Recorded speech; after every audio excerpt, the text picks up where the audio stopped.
Neymar Junior Santos.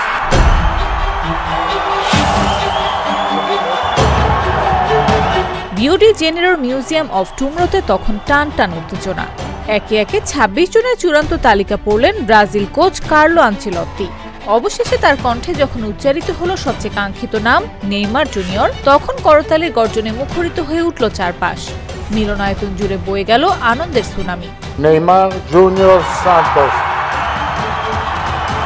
এ যেন কোনো thriller সিনেমার ক্লাইম্যাক্স। বিশ্বকাপে নেইমার থাকবেন কি থাকবেন না, গেল কয়েক মাস ধরে ফুটবল দুনিয়ার অলিগলিতে চলা সবচেয়ে বড় এই সাসপেন্সের সমাপ্তি হলো এর মধ্যে দিয়ে।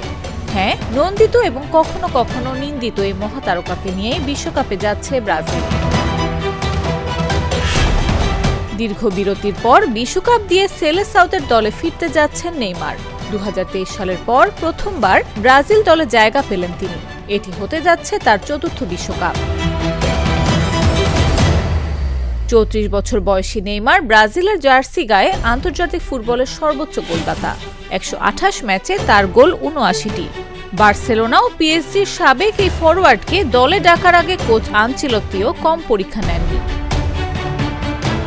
২০২৩ সালে উরুগুয়ের বিপক্ষে বিশ্বকাপ বাছাই পর্বের ম্যাচে হাঁটুতে চোট পাওয়ার পর থেকে নেইমার ছিলেন জাতীয় দলের রাডারের বাইরে।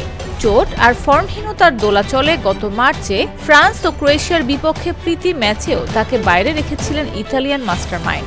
তার ফিটনেস নিয়ে কোচের মনে ছিল একরাশ সংশয়।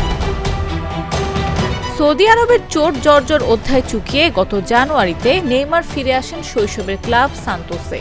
আর সেখানেই যেন নতুন করে প্রাণ ফিরে পান। চেনা আঙিনায় নিজেকে নতুন করে প্রমাণ করেই আদায় করে নিলেন আনচেলত্তির ছাড়পত্র। আগামী ১৩ জুন মরক্কোর বিপক্ষে ম্যাচ দিয়ে হেক্সা জয়ের মিশন শুরু করবে ৫ বারের বিশ্ব চ্যাম্পিয়নরা। গ্রুপ সিতে ব্রাজিলের বাকি দুই প্রতিপক্ষ হাইতি ও স্কটল্যান্ড। নিউজ ডেস্ক, জাগো নিউজ। স্কিন কোটেড ইনসুলেশন সম্পূর্ণ ফায়ার রিটার্ডেন্ট আর সেলফ এক্সটিংগুইশিং, তাই বিজলি কেবলস নিজেই নিজেকে নেভায়। বিজলি কেবল, নিরাপদ আজীবন।